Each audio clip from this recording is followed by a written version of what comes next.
performance. If you have not followed his Triple H horse racing podcast, you're missing out. It's one of the best podcasts in the country.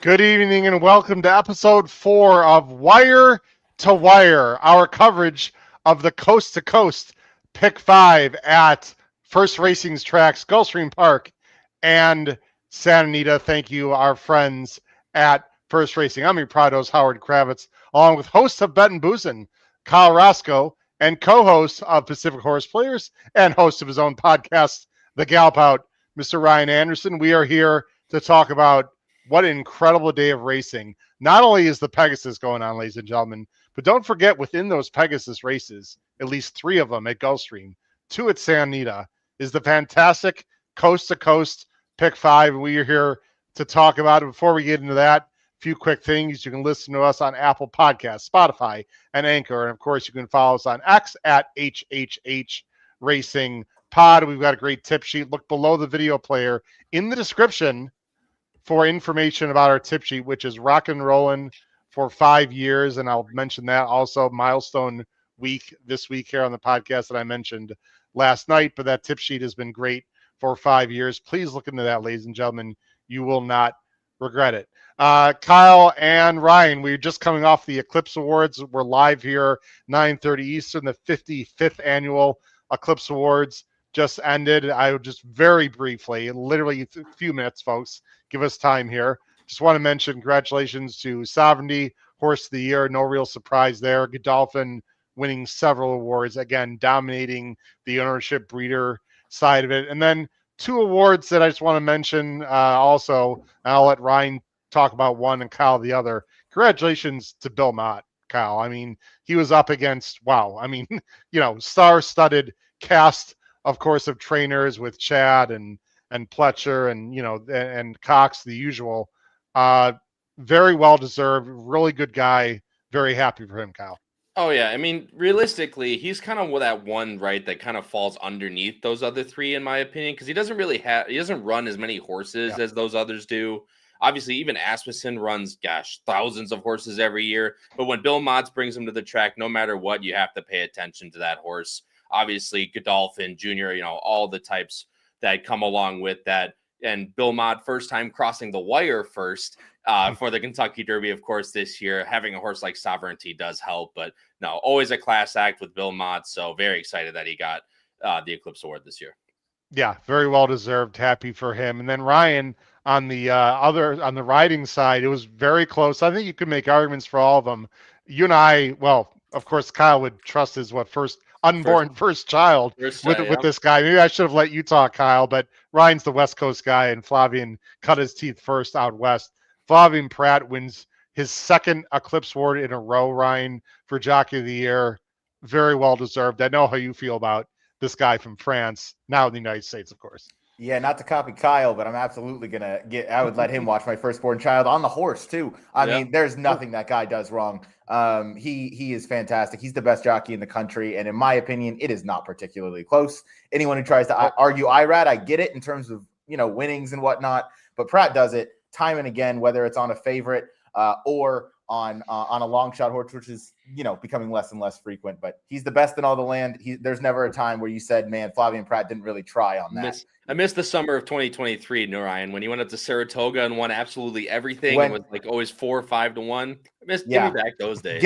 Guarantee you when that happened, Irad was shaking in his boots. I mean, when someone came in and was able to start racking up those wins the same level that he was in an even better way. I mean, they don't come better than Pratt, and he's all business.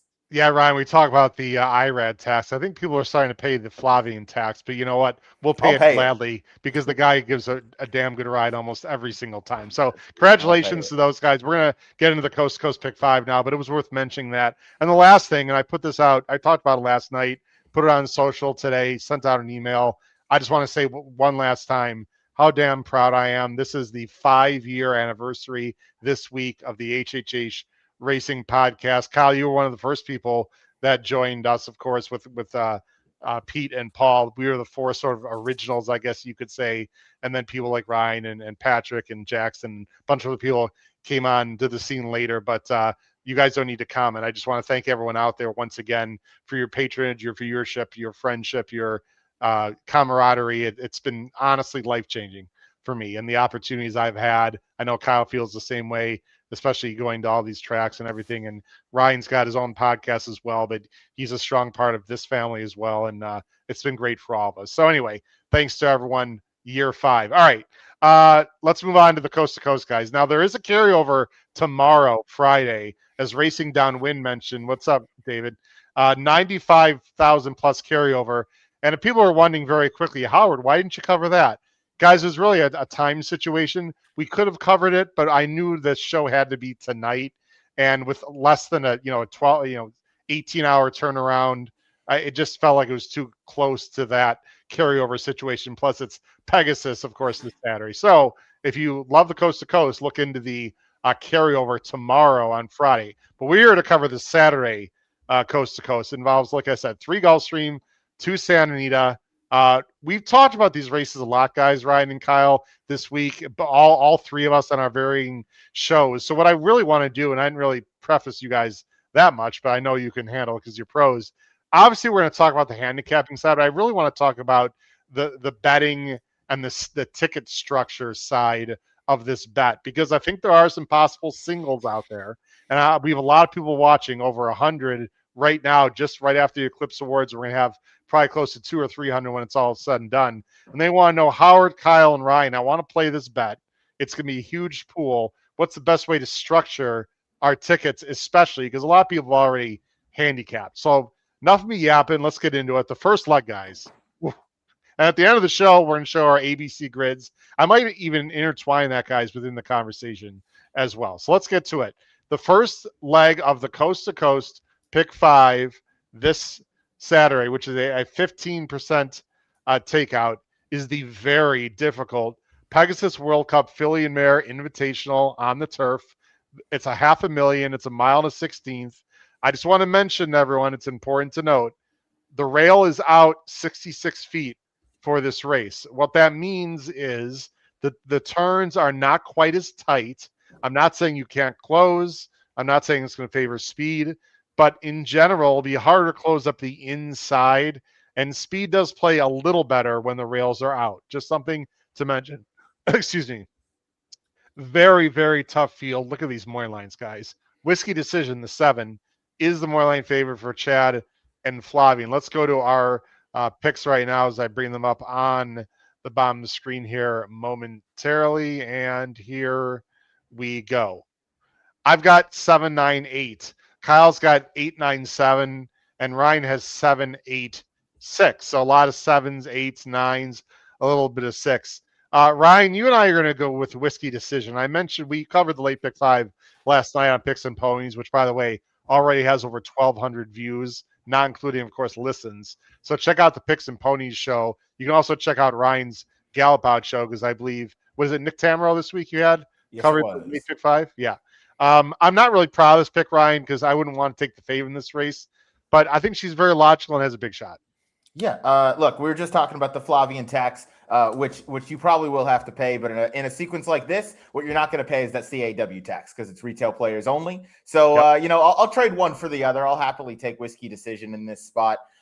Chad Brown, maybe, he's not always known for, showing up crazy at Gulfstream, except for these big days. These big days, he unleashes his good horses. This horse, Whiskey Decision, has all the makings of a horse that has really taken a step forward for him recently. Is going to start this 5-year-old season for this mare. And we've seen Chad train numerous good older mares on the grass. So a Whiskey Decision, I think, very well has the makings to be another one of those types.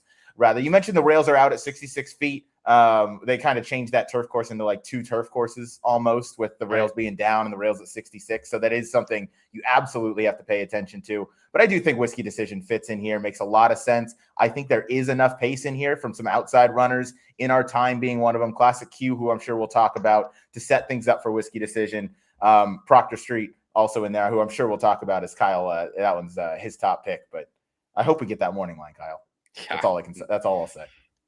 It's funny, they don't have it as a fast-paced time for him, but I agree with you, Ryan. It feels like it should be a fast pace, not just because of the 11, but Classic Q and some others. I don't know if they're going to be like blazing, but it should be honest and allow for some closers. And I just want to reiterate one more time: not every race is out at 66 feet. We'll get into it. But race 12 and several other turf races the rails are down. Kyle, of course, lives now in Florida, and he's getting to know Gulfstream very well, and it absolutely makes a difference. We had Anthony Pascal on Ryan last night, and Kyle from FanDuel, and we talked about that as well. I don't have nothing to add. Again, I would never take a low price on Whiskey Decision, but again, we're talking about a coast-to-coast pick 5, ladies and gentlemen. This is a must-use, in my opinion, but I wouldn't put a win bet on this horse at anything less than probably the morning line, to be very honest. I don't love this horse. Last thing real quick, you mentioned Chad, Ryan. Gulfstream not his really preferred track in the winter, and overall he's not great in the winter anyway. His best horses, of course, run in the summer, but I looked at some stats, mentioned this last night. He is a 24% trainer, which is obviously excellent. Gulfstream last 5 years, grade stakes, guys, 19%. That's not bad. It's below what he usually does, but it's not bad. Where he's stats are worse is with maidens and younger horses at Gulfstream. His better ones go to Tampa, and let's face it, his real good ones he saves for the summer, etc. So anyway, he can obviously win on these big days. Kyle, you're going to go with Proctor Street, and I know I listened to your show, did a great job. You guys covered the undercard races on Bet and Boozin'. Check that out on our YouTube channel. If Proctor Street is 12-1, tell everyone what the IWW is for people that do not watch your show, my friend, but watch our shows. It's the best segment of the entire world. It's the irresponsible wager of the week. And if this horse is anywhere near 12-1, this will absolutely be the IWW. What I mentioned on the show last Tuesday was I just don't really understand what the 7 Whiskey Decision has done in reference to the number 8 Proctor Street, and why this horse is, more than twice the price that Whiskey Decision is. So if you're giving me 2 horses that have very similar running styles, realistically, you're getting Walsh and Gaffleone, which team up to win over 20% of their races. I'm much more inclined to take a horse, again, over double the price. Again, I understand it's Chad, which I completely agree with you, both of you, what you said about Chad, about how he doesn't bring his best horses to Gulfstream. However, I kind of throw that out when these days come around, because these races are for $1 million.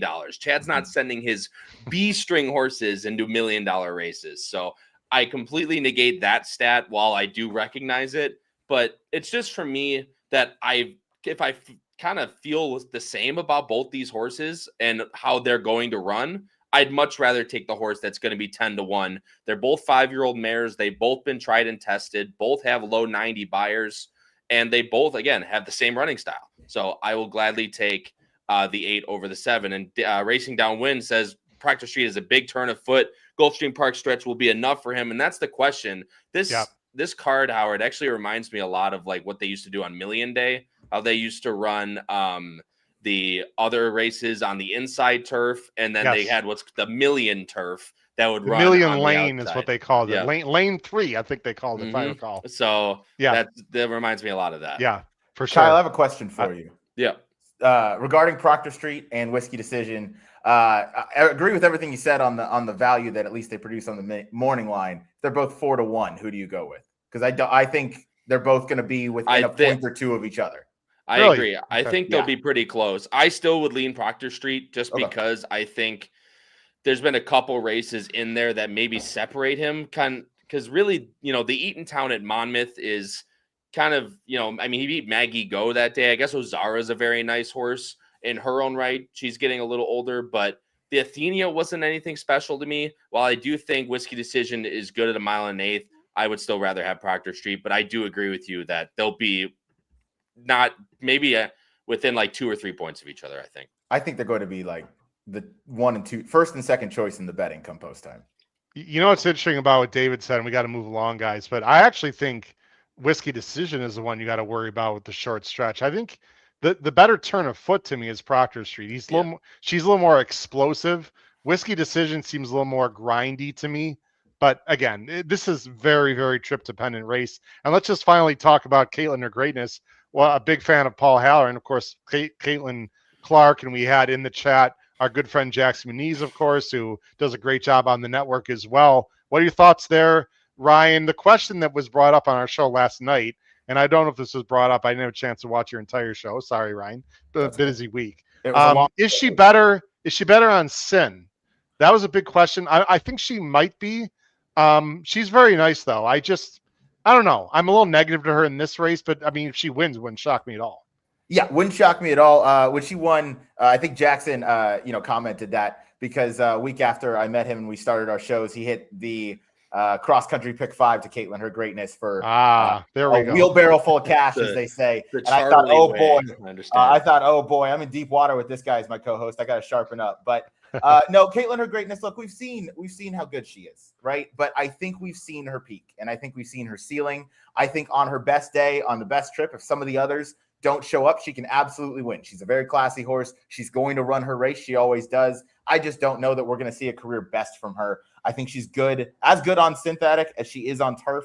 I don't think the surface matters. I just think she's maybe half a cut below these. And Ryan, the thing that I like, sorry, Howard, to cut you off real quick. The thing that I like about Caitlin and her greatness, I feel like you have to use her in this race. One, because Noah mentioned this on our show on Tuesday. Kevin Attard does not ship his horses lightly. So when he comes into these days, it's something you have to pay attention to. But also just trip wise, she's going to be in front of both the 7 and the 8 in theory. And if she gets the jump and gets a better trip, while she might not be as good as them, right now, per se, she could just still trip out. So I think I'd have to use her in here. The interesting thing we're going to get into it as we go along is how deep do you go? Because this coast to coast bet, ladies and gentlemen, don't forget, is $1 base. If you better have some really strong decisions or opinions, in these other races. If you plan on going deep, I'm going very deep in the race. I just don't want to get knocked out in this race, not because it's the first leg, but because this is like the most wide open race of the entire day. And I just don't have a real strong opinion. I'm not going to speak for Kyle or Ryan, but I need to spread. We'll get into that as we go along, John. Let's go on to the next race of the coast to coast bet. And if you're not familiar, by the way, with the coast to coast pick 5, that of course run here at Gulfstream and Santa Anita, let's take a look at a little infomercial on the coast to coast pick 5. It's the first coast to coast pick 5. An attractive pick 5 sequence featuring Gulfstream Park and Santa Anita Park. Player friendly 15% takeout. A $1 minimum. Big pool. Huge payout. First coast to coast pick 5 every Saturday and Sunday. There you go. And of course, it is also tomorrow, Friday, with the carryover. Let's get on to the next race in this sequence. And it's race 12. This is the Pegasus World Cup Invitational. It's for the boys. It's $1 million. They're going a mile and eighth. Actually, these rail positions were not the same that I saw earlier, guys, or at least they've added them since. I'm making personal notes, guys, because to me it matters. I don't recall seeing the rails at 66 feet earlier this week. I'm going to have to double check with some people because I thought the rails are down for this race. And again, for me, it makes a difference. So I'm going to double check on that. But anyway, regardless, it's a field of 12.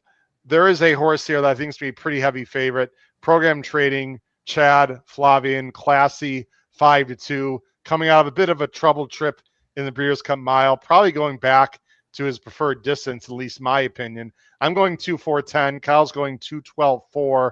Ryan's going 2-3-4. I guess the question, guys, is not who do we like in this race. The question, Ryan, is how deep do you go in the coast to coast pick 5? But before you answer that, Ryan, let's just quickly talk about this very classy animal. Yeah, Program Trading. Look, I'm singling this horse in the coast to coast. It's the horse I am most excited to bet. You're not going to get 5-2. You're probably going to get 4-5 at the absolute lowest, I think. Really?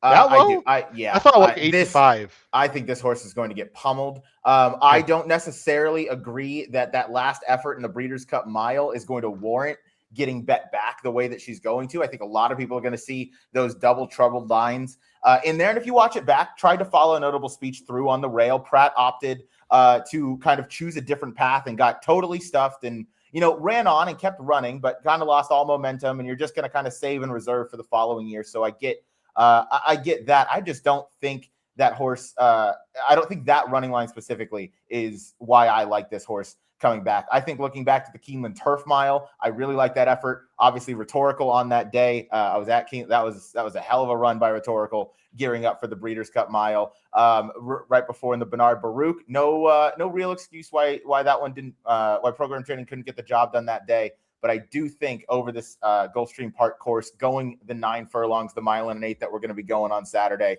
I think that hits this horse right between the eyes. I think that's going to give him the perfect chance to get into that stride, lengthen it, and Pratt's going to have this horse in a perfect position. I have no doubt about that. He won the Eclipse Award for a reason. So I'm going to single program trading. I'll be happy with whatever price I get because I don't think it's going to be lower than 4 to 5. And it'll allow me to spread and get some equity.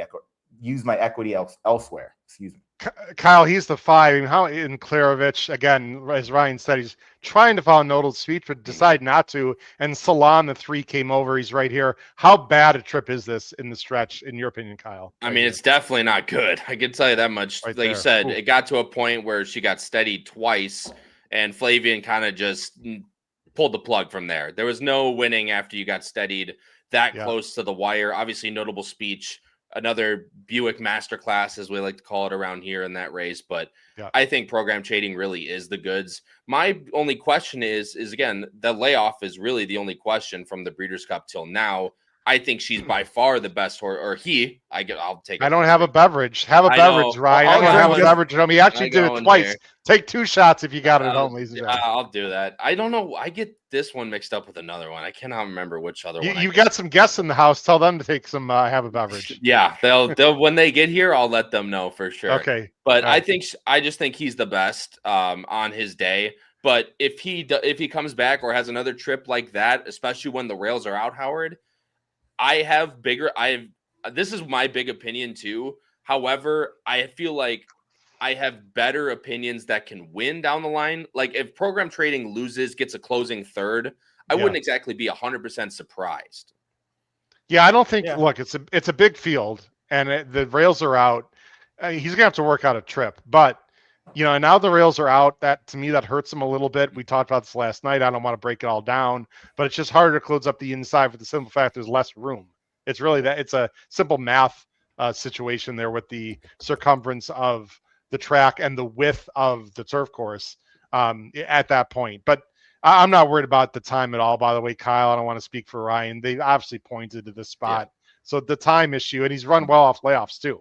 So a layoff, we're talking, this day and age, what is it, 2 months here? So it's barely a Chad off the bench, right? I'm not ever concerned about a layoff. He's better off of the double layoff line than he is of anything. I mean, unless he gets in trouble, I think it's one of the more likely winners on the card. I really do.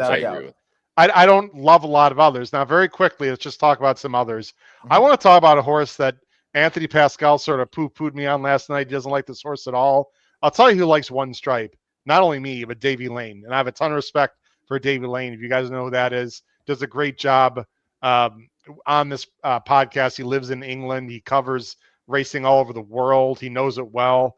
I know One Stripe looks slow. I don't know if he can win, guys, but I'll tell you what. This is a very talented South African. He had trouble in the Woodbine Mile. Forget the Breeders' Cup Mile. He went to the lead. That's not what he wanted to do and gave up the ghost. Last time, yes, the field was much weaker than this. But this is a world-class animal. He's never gone 9 panels, Kyle and Ryan. I see, Ryan, you've got him third, so you like him a little bit too. They bring him his own rider from South Africa. I don't know if that was always the plan or because Johnny V can't ride him. I'm not sure. But to me, that's big-time intent. And Ryan, I was there last month when he won. Boy, he looked unbelievable. Again, weaker competition, but this is the one that I'm very fascinated with, Ryan. And you are too a little bit. Again, you got him third. And Kyle, you have him third. Sorry, also. I just noticed. Go ahead, Ryan. I respect this horse because I respect a guy like Graham Motion. I do not think test score is any part of a horse that I would like in here. I know he had to van back from the West Coast. We talked about the whole the travel issues a few times, and that's going to take a lot out of horses.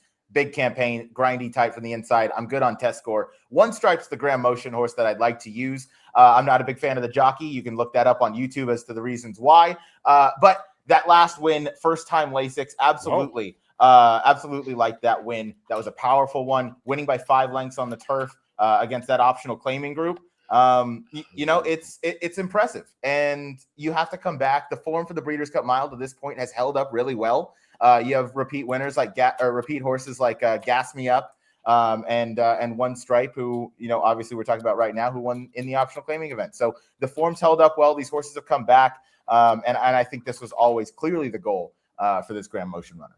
Cool Kev likes David Egan and Beach Gold a little bit. Wow, Ryan, you got him second. So you got Cool Kev 75 is interested in Beach Gold, who does have some numbers and lost to the world record holding Wolfie's Dynagos, who's now on the shelf, unfortunately. But certainly Beach Gold would be a long shot that would surprise me, but not like completely, take me out of my chair and say, how did that happen? I mean, he's got some numbers. Let's talk about Fort Washington. We got to move on, guys. I love this horse, Kyle. I talked about him last night. You were, with me in Saratoga when he won the million. And I just don't know if there's enough speed here. And I don't love him at Gulfstream because of his style. But it's Junior in a big race. Do we really want to doubt him? Yeah, right. And the thing is that with the rails being the way, I'd probably switch the two, but I still want to include him in here. The one question about him is the pace scenario and what he can do. Obviously, he's closed in the slow paces before. He always comes with his run. Again, we talk about Kentucky Downs, basically just throw it out if they don't run well. That was the tried and true Turf Cup for God knows how many $1 million now. So try it. Doesn't work out. Move him back 1 1/8. He's won at it before in a slow pace. But yeah, with the rails combined with the pace scenario, as you mentioned, honest, probably not blazing fast. He'll still come with his run, but yeah, the question is, can he get there for the win, especially going into a 7-year-old year? I feel very similar with program trading as I do with the next race we're going to talk about, in the sense that it's either the horse I love or it could be a lot. And in that situation, that makes ticket construction very tricky. Let's go to the big one, guys. You see our picks on the bottom of the screen. Leg 3 of the Coast to Coast Pick 5 is the Pegasus. Again, we don't need to talk very long about this race, guys, because it's been talked about ad nauseum all week. There's the field. Disco Time's going to be a big favorite. Anthony Pascal actually interviewed Brad Cox, and we talked about this last night. Check out our show. They were originally planning on going to the Malibu. That is my only negative. But it's it's not like this is an afterthought. They could have gone here as well. But with the van situation, Brad decided to obviously not go. I think that was the right decision. Ryan, I know you agreed that horses shipped in didn't do as well, etc. You talked about that on that day with the transportation. To me, guys, I'm going 174. Kyle's going 175. Ryan, though, is definitely going some prices here, or middling prices, I guess. He's going 11, 7, 8. Ryan, I'll let you talk first. I'm only chuckling because of what his reaction. Not sure what that means, but Kyle, hold off on that.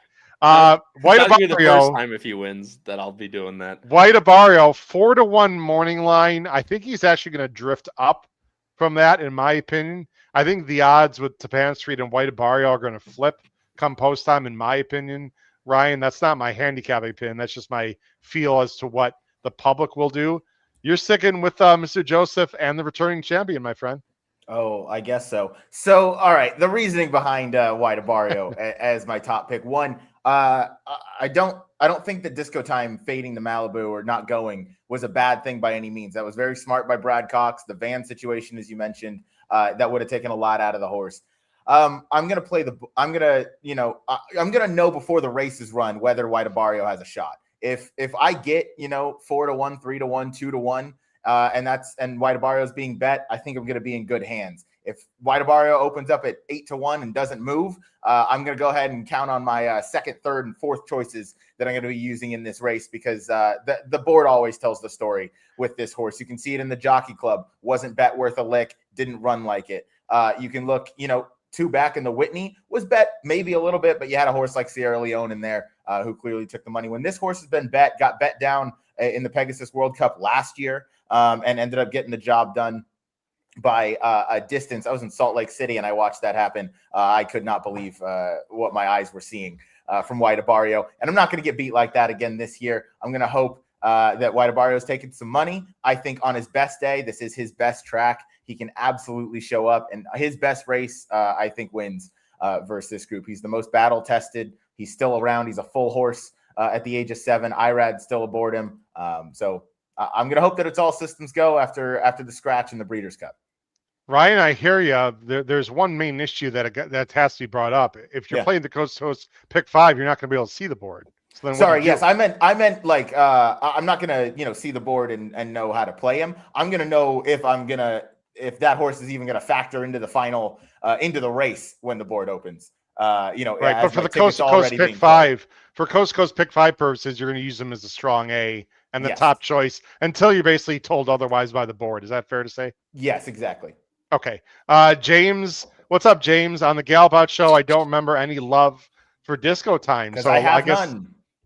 Wow. Well, I mean, listen, Ryan's a man of his conviction. He's not going to change his mind based on what other people think, nor should really anyone else, unless you're just wishy-washy or you've mass respect for people, which I hope you guys, ladies and gentlemen, have some respect for us because you're watching the show. By the way, shout out to a lot of people on the West Coast, Kyle. There's over 120 people watching right now on the Santa Anita X channel. Hello, everyone out there on the West Coast, including, of course, Ryan, who hails from the San Diego area. Obviously, it's a lot earlier there right now. It's only 7 o'clock local right now on Thursday night. All right, Kyle, Mr. Chuckles, what's with the white Abario laughter? Well, whatever he's doing down there is why also why I'm laughing. But I can't. I mean, I agree with you that the 2 morning lines between him and Tapan Street basically should be flipped. I think that's the way they'll go off at post time. But yeah, I couldn't touch this horse with a 10-foot pole at 8-1.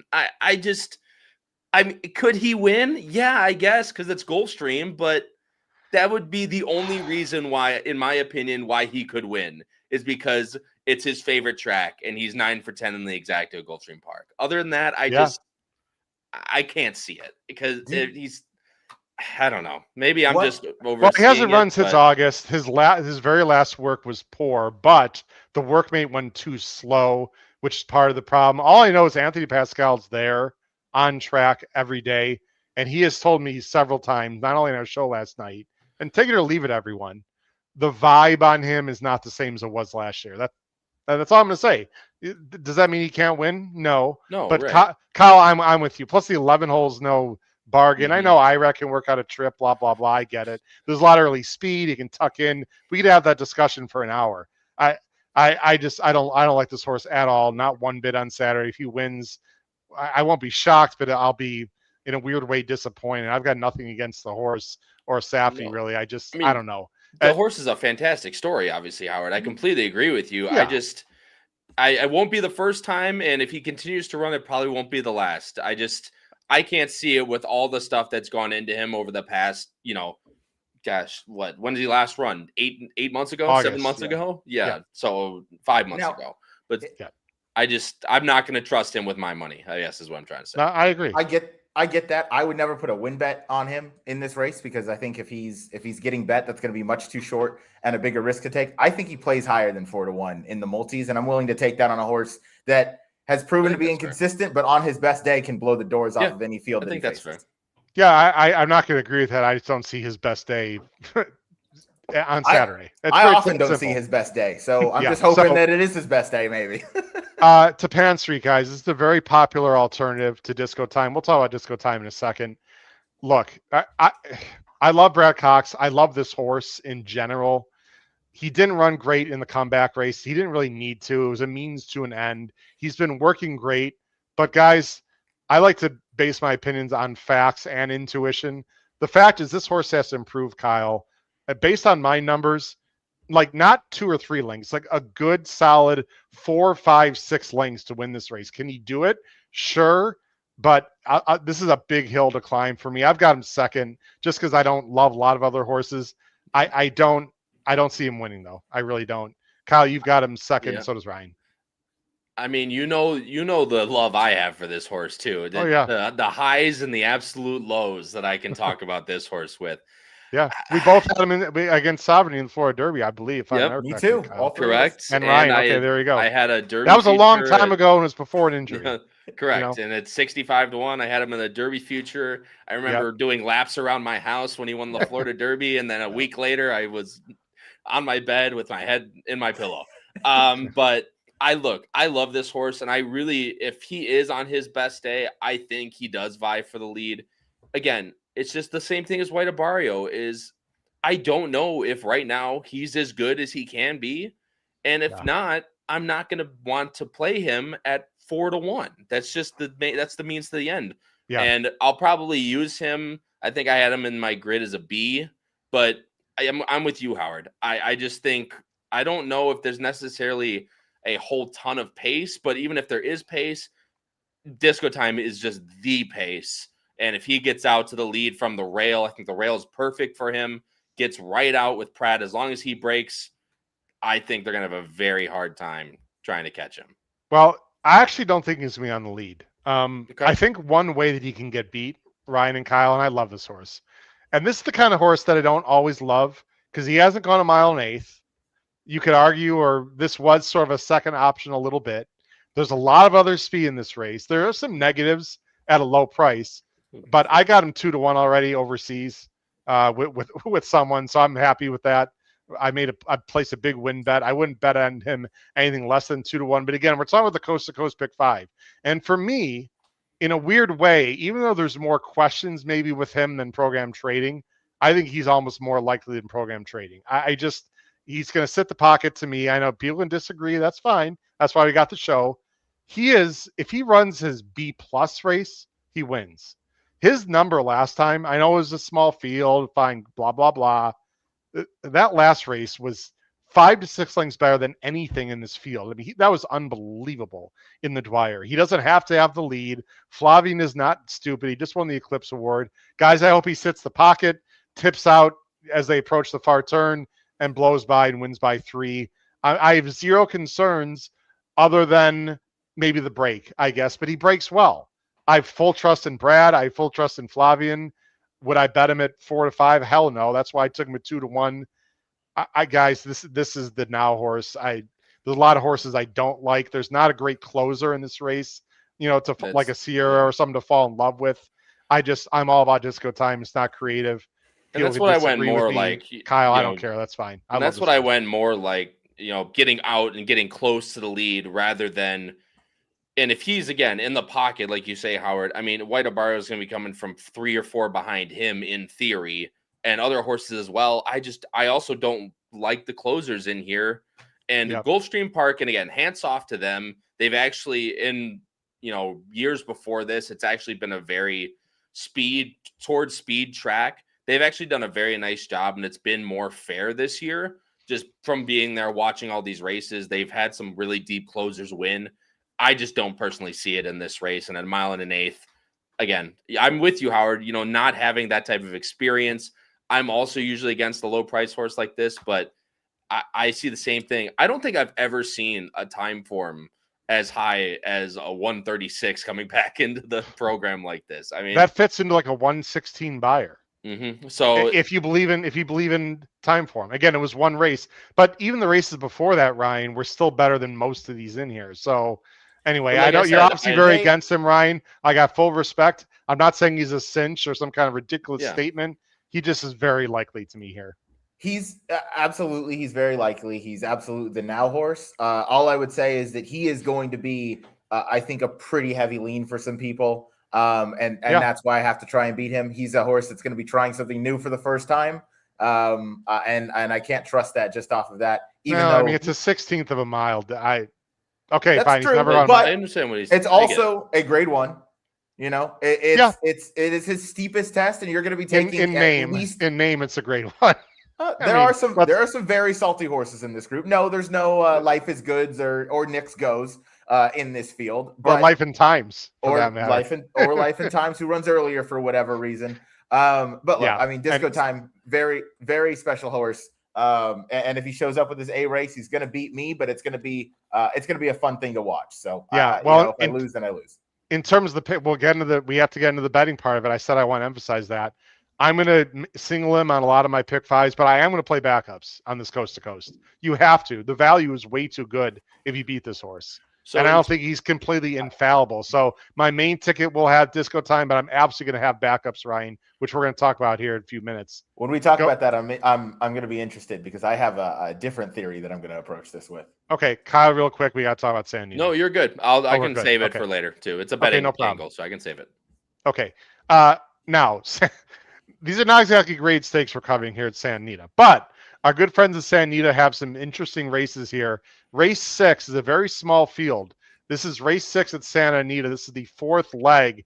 And you can take a little bit of deep breath because you don't have to go very deep in this race, I would not think, because it is a small field. I'm going 4-5-3.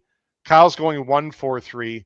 Ryan's going 5-4-3. It's starter optional, claiming 25 down to 20, 6.5 on the dirt for Calbreds. There's a pretty heavy favorite in the number 4, which they all could be. Great name for new acquisition for the Hansen Barn and Maldonado, an 8-year-old mare.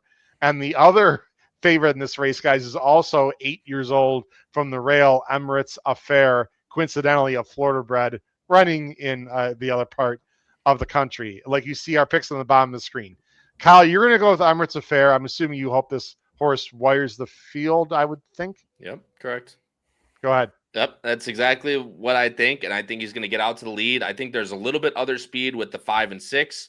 However, I don't think neither of them are as fast as Emirates Affair if she can get out there. I just don't like anyone in this race, to be honest with you.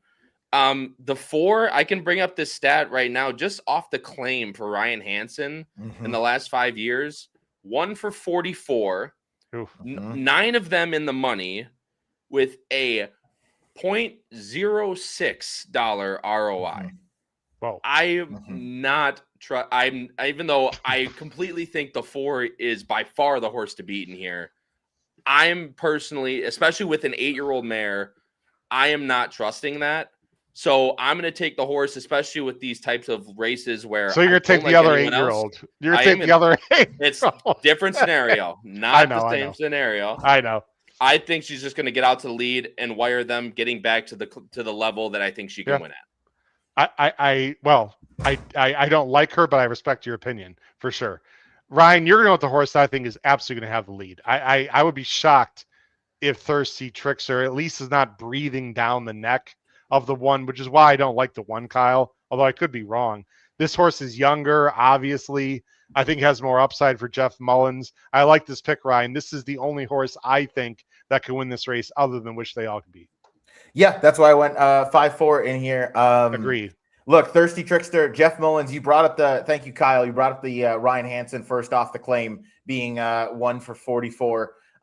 Meanwhile, Jeff Mullins, very good first off the claim. He's 31% second off the claim. He moves these horses up. This horse failed as the favorite last time at Los Alamitos, or at Los Al. Yeah. I can forgive that. 1 was in a bit of a tricky spot for a lot of that race. A lot of the pace fell apart.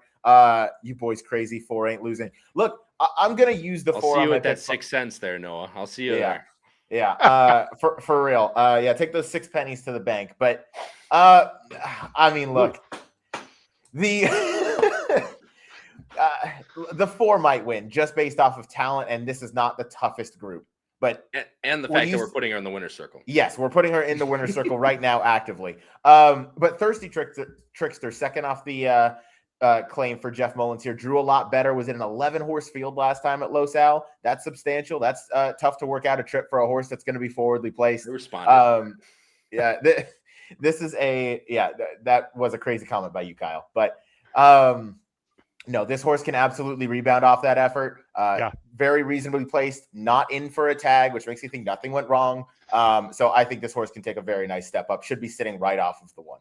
Yeah, you sit up, but this horse she's gonna be breathing on the 1. That's why I don't like the 1. Can the 1 win? Sure, a lot of horses can win. The work back for Thirsty Trickster, by the way, was great for a horse at this level. Yes, no doubt about it.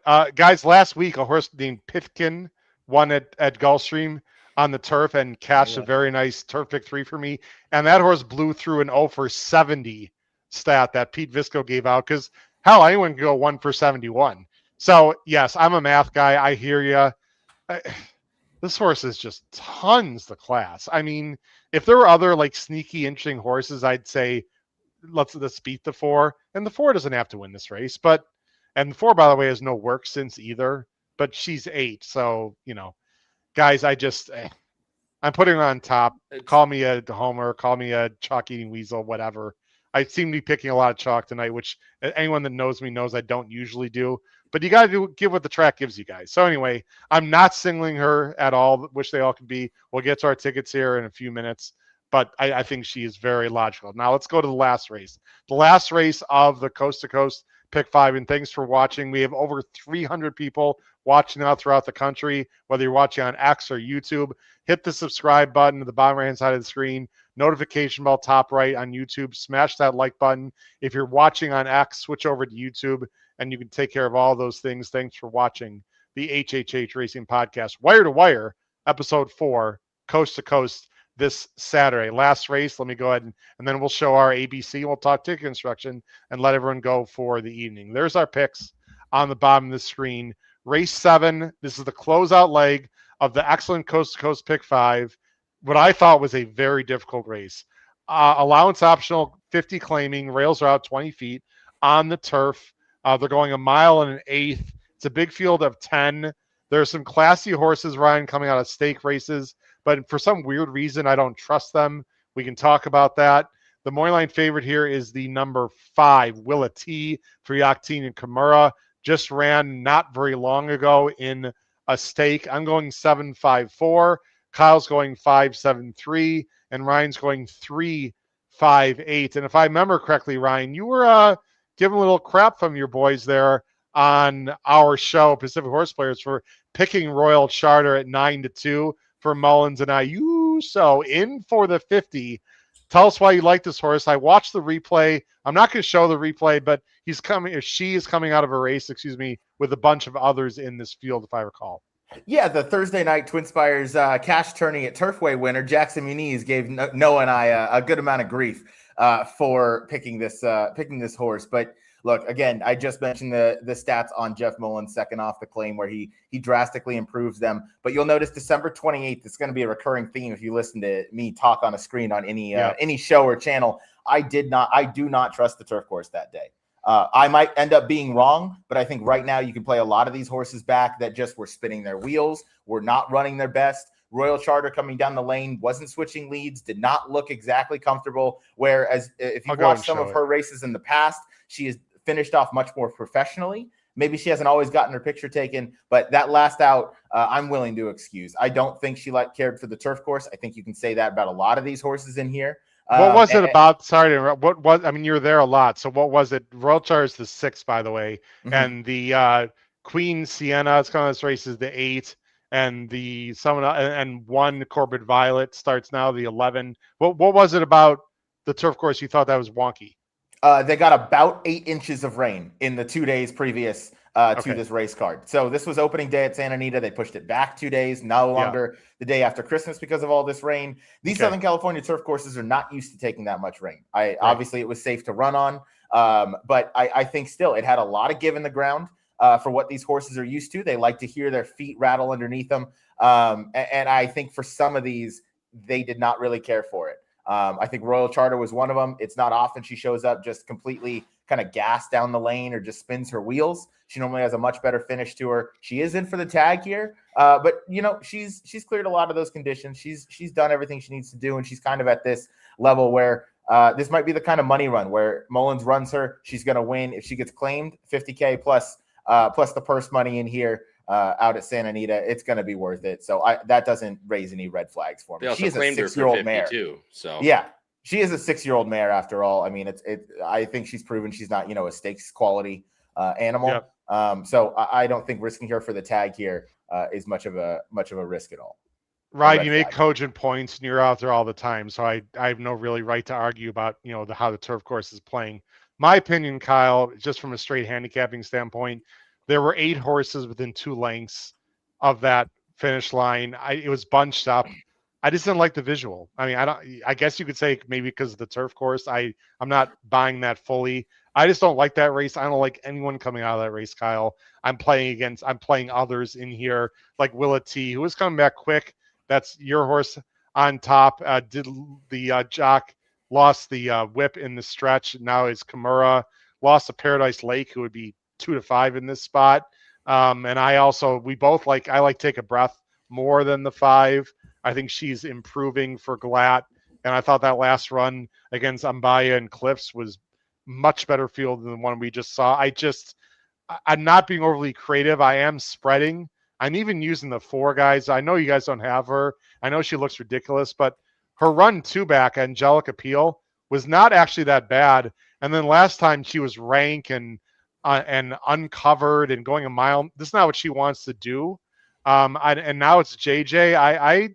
I wouldn't sleep on the 4. I just don't like horses coming out of the race we watch, Kyle. It's pretty much that simple for me.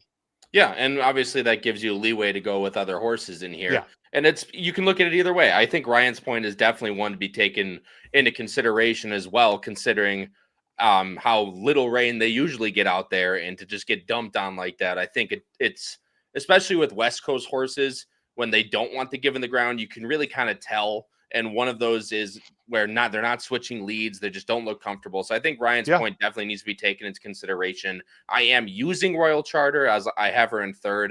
I think this is another opportunity to catch a little bit of a price in here. You mentioned Willie T coming back pretty quick, but lost the crop at the 8th and closing into a 115-3 at a firm turf course at Santa Anita. That's also something you don't see very often every day. We're on the South Pole. I know it's a crazy concept, Tom, let me tell you. But I don't mind coming back quick because she didn't necessarily run all out at her last race last time with that slow pace, with not having the crop in the last 8th. So I'm willing to give her another chance in where a race that doesn't necessarily have a whole ton of speed, at least on paper, she can sit right next to someone like Royal Charter and hopefully outfinish the horses coming from behind, as in like Take a Breath or the other horses coming out of the American Oaks. Yeah, I find it a very difficult race, guys. All right, we probably talked a little bit too long about the handicap. Let's get into the ticket structure about 10 minutes, and then we'll wrap it up the show. Now, again, these are ABC grids. I have it on one screen. I'm about to show, ladies and gentlemen. You don't have to play singles, okay? Everyone's like, you got to single someone. No, you don't. It depends on your ticket structure. It depends on your bankroll. It depends on a lot of things. The ticket I'm going to show, I spend 80, Kyle spends 60, and Ryan only spend 24. So depending on your bankroll will affect some things. But let me go ahead and show everyone our ABC grids. I'm going to make this a little bit larger, but I wanted to fit all 3 on screen, guys. So I'm going to leave it at that. People can zoom in on their own, whatever the device they're watching. What I want to point out, and Kyle, I'm going to let you go first. This A column here are our top choices in each race. And then if you look at this Caveman Picks column, that is the ticket that we would play that equals to this last number. So I would go very deep. This is me on top. I'm going, 8 deep in the Pegasus girls turf race with 2 singles. Kyle also has 2 singles, but they're different singles. Interesting enough, Kyle is singling Emirates Affair, the 8-year-old from the rail, who he's hoping maybe wires the field. He's also singling Disco Time. I'm singling Program Trading in Disco Time. And Ryan is only singling Program Trading in a cheaper $24 ticket. So, Kyle, talk about your ticket construction here. You are the middle grid. Yeah, I mean, look, as I mentioned before, the 2 races I don't feel the most comfortable about are the first and the last. And I'm going to press up where my big opinions are, and you can see where they are on the screen. Howard mentioned it before, how you can play press-ups, you can play backups. I will definitely be playing not only this ticket you see on the screen, but also a ticket where it is reversed. I will go single Program Trading and take the 4 as well in Santa Anita 6. The reason why I did not do that in the grid that you see here is I think and this is not really, not unknown information. The Pegasus turf has the ability to produce, if Program Trading gets stuck, doesn't run his race, whatever, I think it has a much tougher, it can lead to different outcomes rather than, a 6 dirt horse field at Santa Anita. So that's my thinking with the grid you see on the screen, but I could very easily single Program Trading as well and maybe include the 4 on a backup ticket or something like that. But gonna hope Emirates Affair, again, not usually a horse I trust, but I really just don't like anyone else in the race. And the only other horse I can think of is the 4, but that stat, obviously the poo-poo stat, I know Pete Viscu is watching very well, takes that very well, but there's many different ways you can go, but basically singling my best opinions, and in the races I don't know too well, I'm just going to take it and hopefully catch a price, and obviously the singles will be lower. Well, Emirates Affair is not a separator because she's 5-2, but correct. You are singling a non-heavy favorite. So in a way, it is a bit of a separator. Everyone in the chat who's watching and listening, thanks again here as we're wrapping up the show. Put in the chat who would be your singles, ladies and gentlemen, or how many singles in the 5 races do you plan on betting or using on your tickets? Again, who would your singles be, ladies and gentlemen? And not only who would they be, but how many singles do you plan on having? I plan on having 2. Hold on, Kyle. No, Kyle has 2. Ryan has 1 on their main ticket. Go ahead, Kyle. And I was just going to say, if you're watching this as a replay too, that comments down below the video player is also open here on YouTube. So if you do have that same thing as well, put that in the comments if you're watching as a replay. Thank you. Good point. Ryan, you're a single program trading, so you're leaning on him most heavily in this sequence. Is that fair to say? Without a doubt. And then I'm trying to beat disco time. Other than that, it's just any other day. So I'm not going to try and get too crazy. Derby horizontals maybe would lend itself to going a little deeper because those fields get nuts. But in a race like this, I have my opinion, so I'm just going to stick with them. Bit of a skinnier ticket, but between Proctor Street and Whiskey Decision, one of those two, I am very confident is going to win. If it's not one of those two, it very well could be the 2, 4, 6, or 12 that I have as B's or C's. It could be any of those horses, though. It could be anybody. And then I'm going to single program trading. That's the horse that I'm going to run everything through. If that horse loses, I'll have a losing day, and I'm okay with that. I'll use the 7, 8, 11. I'll try and beat disco time. We didn't talk much about the 8 in that race because of time constraints, but Poster at 20-1, getting blinkers on, Junior Alvarado for the boys in blue, and Owen Hardy. Wrote an excellent piece, Owen Hardy did, on the passing of James Cassidy today, by the way. So check out that article if you haven't. But I think Poster coming into this race is a very interesting one. Blinkers on, a little bit interesting, but has that run style that I want to see. He's probably going to be in the same area as disco time. So I'm curious to see, want to include that one on my tickets. 4, 5, and 3, 5 in those last 2 at Santa Anita. So I'll play this and we'll see how it goes. But $24. Jim Pilares, Jim, we got mad love for you from Buffalo. You can't single a horse and not pronounce and not spell it correctly. You just can't do it, Jim. Sorry, buddy. Program trading. Come on, Jim. I know it's late. I'll give the guy a break, Kyle. It's 10:30 in Buffalo right now at night. So we'll give Jim a break there. No singles for Terry Frank at all. Very interesting. But Terry's got big pockets, so he's probably playing a $500 ticket or whatever. Well, that's Saratoga winning purse money that he's got. No doubt. Right. Guys, it's pretty obvious what I'm doing here. I have to be spreading the first leg, not because it's the first leg. To me, it's the most wide open race of the sequence, and I have to spread there. On the ticket everyone sees, I'm going 8 deep. I'm going to single on the main ticket, program trading and disco time, because you know what, guys? For my money, even outside of the coast to coast, those 2 horses for me are the most likely winners the entire day. It's not being very creative, guys. They're going to be low prices, but that's how I feel. And then I would go 4, 5, and then I would spread in the Santa Anita race because I don't trust that race at all. And I do have your 3 in there, Royal Charter, Ryan, as you can see. So, and I don't even love that horse, but I don't love a lot of horses in there. I'm going to press up with that ticket probably. It's already $80, but I could press up there. My general plan, as I put us on full screen and end the show here, I'm going to play 1 main ticket, singling program trading and disco time, and I'm going to press up. I'm going to play a second press up ticket with singling those 2 and going skinnier, guys, and the other races. That's my super duper press up.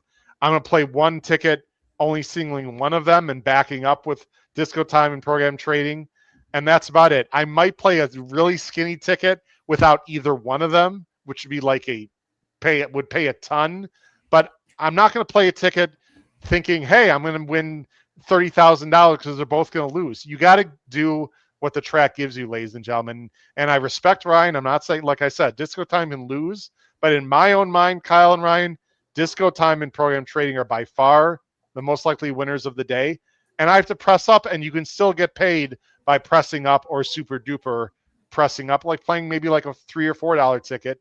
and you get lucky. Final thoughts, Kyle and Ryan, on tickets, construction, anything going on. We're ending here at an hour. We had to go a little longer on the show because it's the damn Pegasus Coast to Coast Pick 5 day. Kyle, you get to go first, my friend. That's what I was going to say. It's Pegasus Day. It's the time. It's really the day of the winter. After the Breeders' Cup, obviously, there's that hangover. We're not sure when we're going to get good racing again. Obviously, Gulfstream hits, and Pegasus is the pinnacle, of course, of that before we get in the Kentucky Derby. It's a fantastic coast-to-coast Pick 5 sequence. Good luck, however you play it, and there's a bunch of different ways to play it. Singles, no singles, low prices, high prices. It's a fantastic day of racing, and hopefully you guys can all cash a little bit. We've got Weekend Warriors, and I didn't change the banner, but Weekend Warriors, ladies and gentlemen, live Pegasus Day, Saturday.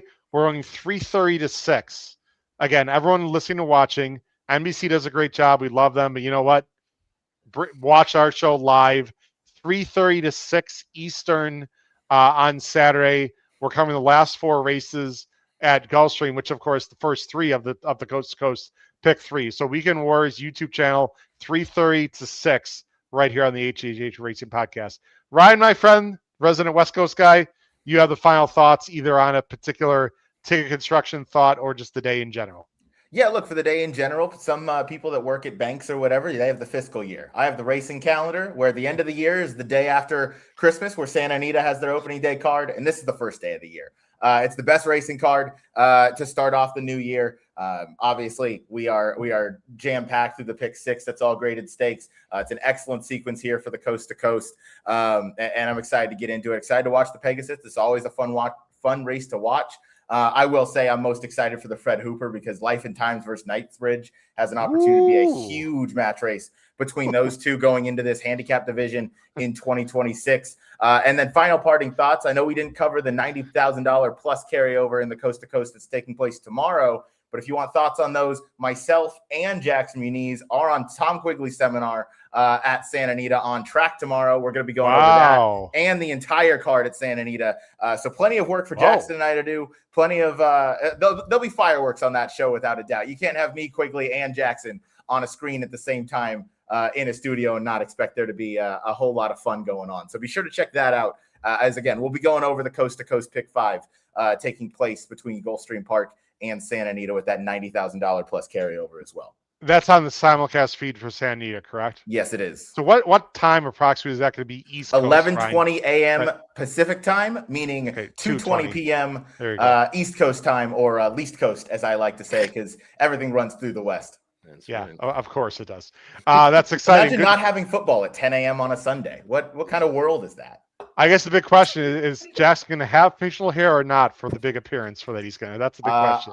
I couldn't tell you, because it would change. It changes by the hour. It changes more rapidly than South Florida weather. So I could not tell you. I'll tell you. Anyway, appreciate it, guys. Again, a ton of people watching and listening. Really appreciate it. And of course, our good friends at Santa Anita and First Racing were sponsored this fantastic show called Wire to Wire. It's been our 4th episode. We hope everyone has a big day on Saturday wherever you're playing. For Kyle Roscoe and Ryan Anderson, this has been your host, Howard Kravitz. Crush your bets in the 15% no CAWs coast to coast bet this Saturday. Take care, everyone. Have a great night. Bye-bye.